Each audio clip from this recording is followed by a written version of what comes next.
Okay, so you can see it, when it comes on, it's asking to be calibrated. The CAL means it's asking to be calibrated. You can calibrate these as many times as you want to, but it won't ask for it again. I'm gonna miscalibrate this a little bit, so I'll have to fix it again when I get home, so I'll just calibrate it again. Now the calibration sequence is, you'll hold the power button down and you'll tap 0 4 times.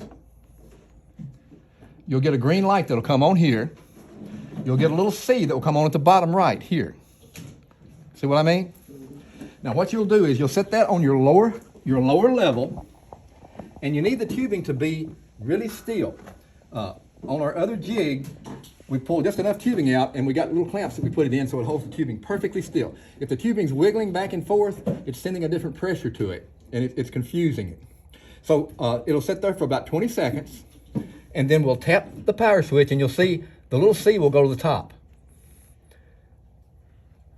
See how the little C went to the top? Mm-hmm.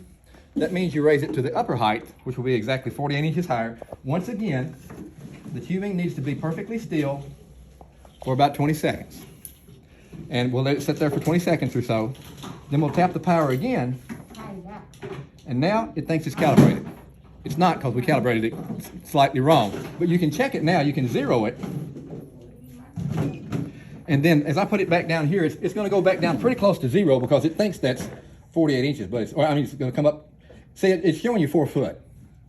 So if you had done that and it was showing like 3 foot 9.5, that means somebody bumped the tubing or something and you need to recalibrate it.